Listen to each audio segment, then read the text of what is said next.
got too many actions and skilled guys, and we were fractured in that way. But when you give them points off turnovers, and I think it was 19 in the first half, if I'm right, that puts you in a big hole. But they really exposed some things that we have to go to work on and just try to shore up. And that was discouraging for sure. But yeah, it's those areas. You start with ball security on the offensive end, and then you play from there. But they hurt us in the areas we've tried to work hard on: transition defense, making them shoot contested shots, and taking care of the ball. Just start with that, and we couldn't even get to that spot and execute at a high level. Oh yeah. Sorry, the 98 points, obviously that's a lot. Is that more defensive miscues? Is it just really good offense? I think Gonzaga scored at least 87 against everyone this year. So I guess, is it both of those? Both for sure. They're very dangerous offensively, the way they can, when Kispert gets going like that. Timmy's a handful in the post. He can score. And, if you go and trap them, they got guys out there that boom, they're set, ready to shoot it. They score so well in transition. 25% of their scoring is in transition, and we help that even more with the turnovers. But a lot of breakdowns. We had a lot of trouble on ball screen defense. We just, we were so worried about our guys. We were stretching, and there was layups at the rim. And then when we stayed too long, we left guys wide open. So they had us they had us every time. And that was hard. Anytime we got a little momentum, it was either a turnover or they just got an easy bucket. And we haven't guarded well this year yet. And that's something we got to just keep trying to do. We lost a lot in the defensive side of things. And that's place we got to shore up and keep getting better.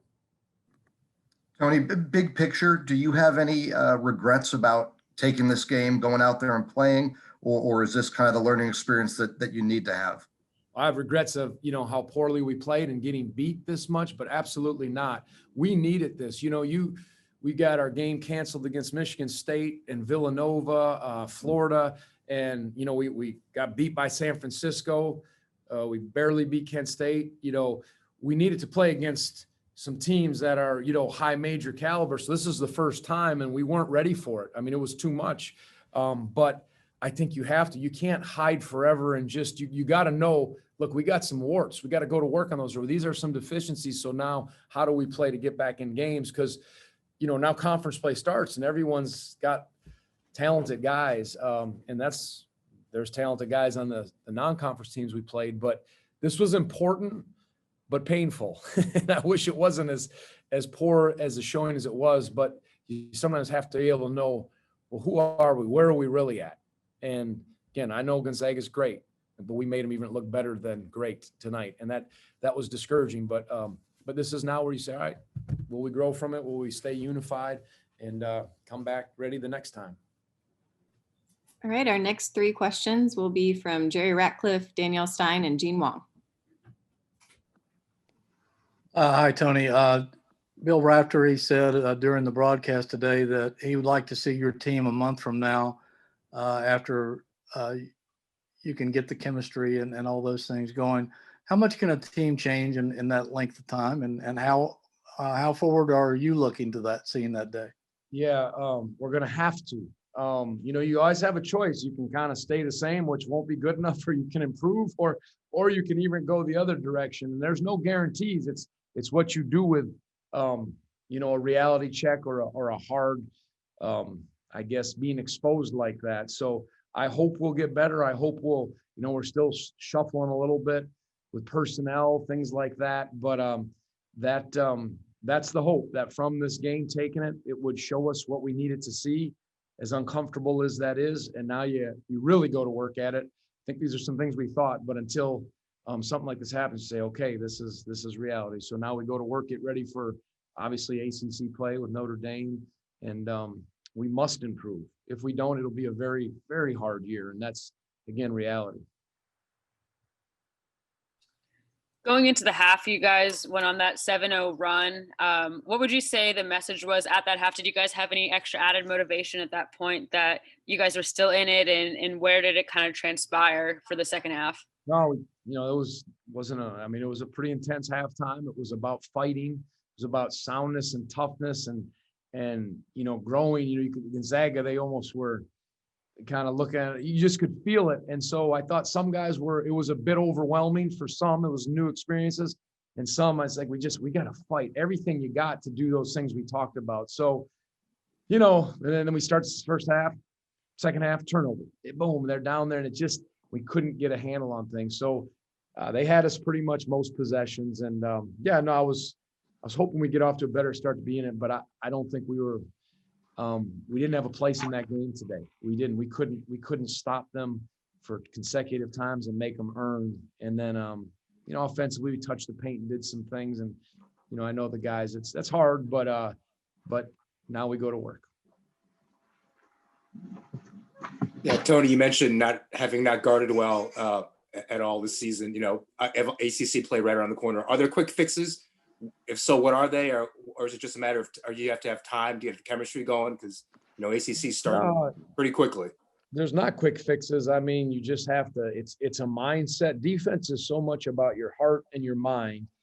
And yes, there's know-how, there's feel to an extent, but you have to decide as a collective group, we're gonna fight, die trying, so to speak, on like possessions. It's gonna matter that much. Like, last year's team, we knew we could win and we had to win with our defense. This year's team doesn't believe that we might not be quite as gifted defensively in certain positions, but it has to come to that reality or it'll be hard, because when you can't get stops, it puts too much pressure on you. And this is, we got to try to shore it up. All right, our next three questions, David Teal, Jeff White, and Doug Dabby. Tony, you started with Sam on Kispert, then I think you went to Casey and then even to Kihei there in the second half. Just trying to give him different looks, because, if he wasn't hitting a three, he was driving by somebody. He sure was. They run a tough action when you do get back in your set. They've got a good action where they set a screen and they roll Timmy to the rim, and there's a lot of pressure on that. You got the Suggs coming off the ball screen, so you got to stop the ball. You got to help on the roll, and then Kispert they call it a shaker. He's filling behind, so they put you in a spot where you really got to do the job quickly, get it stopped, and recover. And if you're at all off on that, if you go too close to Kispert, they're going to throw it to the rim like they did to Timmy. If you don't get the ball stopped, they turn the corner. If you stay too long, they're going to throw it to Kispert behind. And they just kept probing that, and we couldn't. We tried to switch the ball screen. We tried a couple different things. So, and when a guy sees it going in like that, and he showed that he could get you that way, and then he was starting to drive the catch. They're a really good offensive team with really good actions, and that's shown. But we didn't. We helped them out more than we needed to, for sure. Jalen Suggs had been scoring a lot for them. He did not tonight, but it seemed like he impacted the game a lot with his passing and rebounding and just overall floor play. What did you think of his performance? And, how does this Gonzaga team stack up to other good teams you've seen, at least in the regular season? He's so strong and athletic, and he's fast, and he can shoot the ball. They're so potent offensive. They're the best at, running. They just run the middle of the floor, and they get on the rim in transition, and they run with their guards, and they're the best transition team. And we worked as hard as we could for the last, thinking we were going to play Michigan State because they run hard, thinking we were going to play Villanova. We worked so hard in our transition defense, and that's the frustrating thing. It did not show up. Some of it was turnovers, and you can't fault your transition D, but and then I thought, again, we got overwhelmed, and it we went inside a little bit inside of ourselves, and we couldn't figure out a way to collectively get it stopped. So they're really good. I think it's, they beat my butt when I was at Washington State. We beat them sometimes, but always they're so well coached. They have such talent. Our lack of athleticism at times showed. They have such athletic guys, and they're veterans in all spots, I think, except for Suggs, who's a McDonald's All-American player.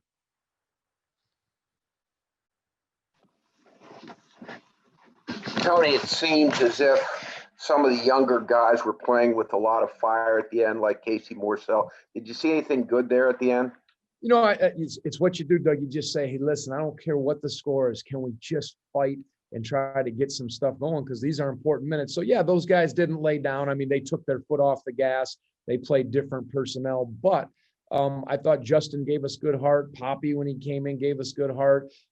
Casey and they fought through it. And we get, I'm not leaving anyone out. It just was one of those where they at least tried to do some good things. And it's a mystery sometimes. All right, what's our rotation? You could see me struggling through the game, also through this year, not being able to get my hand on it.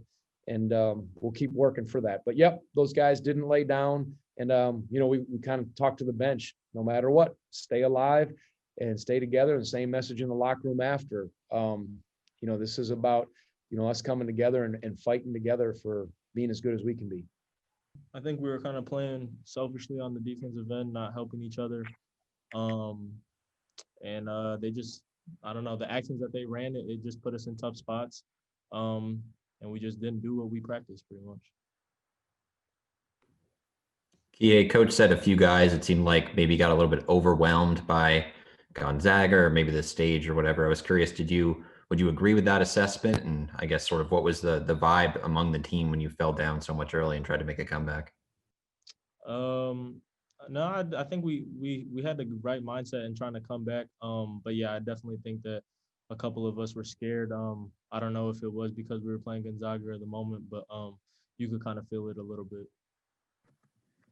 Yeah, you had the 6 turnovers tonight. You also had 19 points and kind of got the team going at some points. How would you evaluate the way you played today and the way you've played so far this season?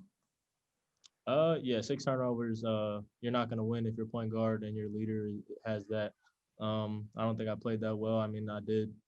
I had 19 points, but the 6 turnovers is no good. So I think that cancels out my offensive game. But no, I think I'm just trying to find myself in the role of the team this year. I got a lot of pieces around me, so just trying to get them going. I think we're all just trying to get to know each other and playing on the court. All right, next up we'll have Danielle Stein, and then we'll go back to Bennett Conlon and Mike Barber. Kihei, where do you say you guys go from here in terms of getting ready for conference play to begin? I mean, we can't hang our heads too much. I mean, we play a good team in Notre Dame, I think, next. And we get ready for our conference. I mean, the ACC is one of the best in the country. So we watch the film, we learn from it, and we come ready to play against Notre Dame. Any immediate takeaways that you see just coming off of this game that you guys will be working on, you think? I mean, our defense was pretty poor. I think we gave up 40 points in the first half. We usually give up 40 in a game. But they put us in tough spots. I mean, there's teams similar. I know Notre Dame likes to move the ball too, so it's a lot of good teams in the ACC. So we just got to work on those spots, and hopefully we get a better result coming forward. Kihei, you had the one game after the COVID pause. Do you think there was any rust from this one, or is it just a poor performance? I think it's a poor performance. I think we got on our feet after the COVID break. I mean, we played William and Mary, and I think we had enough time to prepare. I think we were overwhelmed, and they took it to us. You mentioned sort of the selfish part of the defense or not helping well, things like that. When you look at the defense this year, do you guys have the pieces to be great again? Or is this going to be a team that has to win a different way? No, I think defensively it's just it's a team, it's a collective thing, helping each other. But also I think keeping people in front, it comes down to individual defense, which something we work on. And when somebody gets beat, we always have to help each other and cover for each other, which we work on in practice. So we just got to implement it in the games.